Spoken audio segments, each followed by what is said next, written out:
BRS party అధినేత కేసీఆర్ కు ఢిల్లీలో కళ్ళు చెవులుగా చెప్పుకునే రాజ్యసభ సభ్యుడు కె కేశవరావు తన ఎంపీ పదవికి రాజీనామా చేయడం కలకలం రేపుతోంది. ఆయన నిజాయితీగా రాజకీయాలు చేస్తానని ప్రకటించుకుని బీఆర్ఎస్ ద్వారా వచ్చిన రాజ్యసభ పదవిని వదులుకున్నారు. ఉపరాష్ట్రపతి జయదీప్ ధక్కర్ ను కలిసి రాజీనామా లేఖను అందజేశారు. కాంగ్రెస్ లోకి వరుసగా బీఆర్ఎస్ ఎమ్మెల్యేలు వలసలు వస్తుండడం తెలిసిందే. అయితే కేశవరావును పదవికి రాజీనామా చేయించినా పెద్ద నష్టం లేదు. అసెంబ్లీలో తనకున్న ఎమ్మెల్యేల బలంతో మళ్లీ ఆయనను రాజ్యసభ సభ్యునిగా చేయగలదు కాంగ్రెస్ పార్టీ. కానీ బీఆర్ఎస్ ఎమ్మెల్యేలు పలువురు కాంగ్రెస్ లోకి చేరడం వల్ల పార్టీ ఫిరాయించిన ఎమ్మెల్యేలతో రాజీనామా చేయించి మళ్లీ ప్రజా తీర్పును అడగమని బీఆర్ఎస్ పార్టీ డిమాండ్ చేస్తోంది. దీనికి కాంగ్రెస్ పార్టీ ముఖ్యమంత్రి రేవంత్ రెడ్డి సిద్ధంగా ఉన్నారా అనే చర్చలు మొదలయ్యాయి. బీఆర్ఎస్ పార్టీ పేరు మీద కేసీఆర్ పేరుతో ఎమ్మెల్యేలుగా గెలిచిన కడియం శ్రీహరి, దానం నాగేందర్, తెల్లం వెంకట్రావు, పోచారం శ్రీనివాస్ రెడ్డి, సంజయ్, కాల యాదయ్యలు కాంగ్రెస్ లో చేరిన సంగతి తెలిసిందే. ఇటీవల ఈ ఫిరాయింపుల విషయంలో కాంగ్రెస్ పార్టీ సీనియర్లు కూడా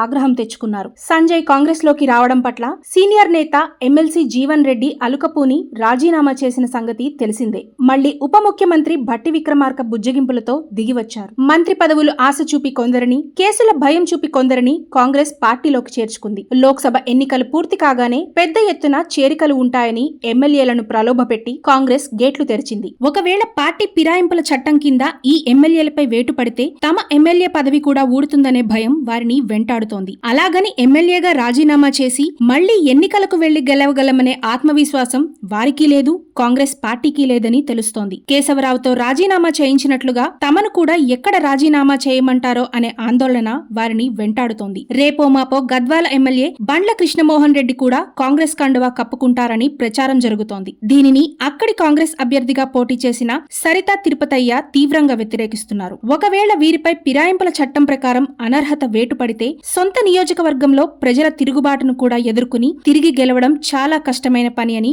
రాజకీయ విశ్లేషకులు అభిప్రాయపడుతున్నారు.